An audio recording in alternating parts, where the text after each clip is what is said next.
News update. Babatunde Bolatito is my name. The President and Chief Executive of Dangote Group, Adeleke Dangote, has called on the federal government to end fuel subsidies completely. He stressed that the removal will help determine the actual petrol consumption in the country, as his position received backing from the Independent Petroleum Marketers Association of Nigeria and the Center for Promotion of Public Enterprise.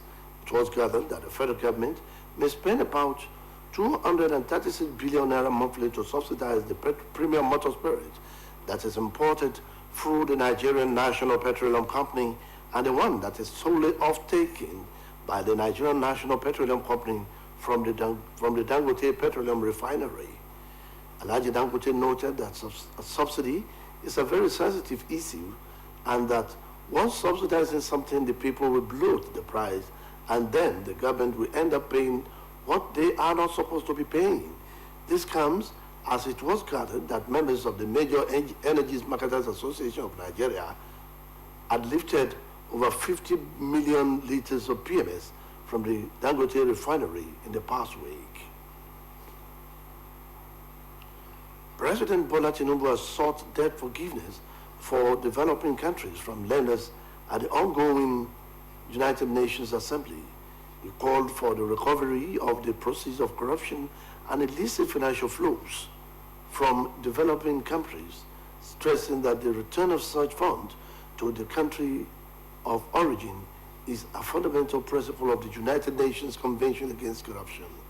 The president also called for a collective action against hunger, terrorism, climate change, and other global challenges.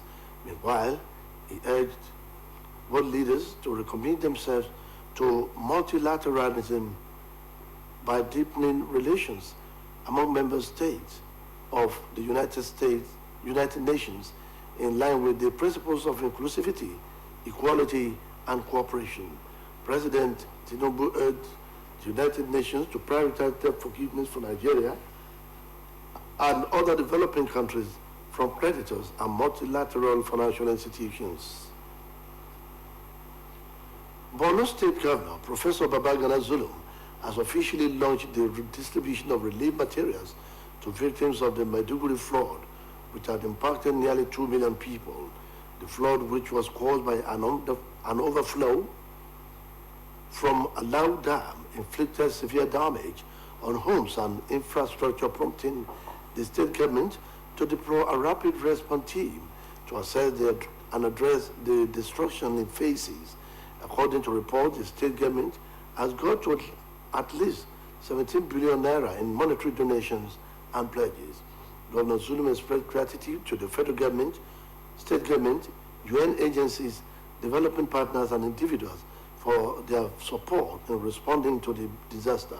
Meanwhile, NAFDAC has conducted a comprehensive mop-up operations across various markets in Maiduguri, Borno State. The initiative is aimed at removing drugs and food items contaminated by recent flood waters to prevent their reintroduction into sales as part of NAFDAC market control strategy, thereby preventing possible outbreaks of diseases. That ends the news update on OSBC TV. Please join us at 12 for the midday news. Good morning.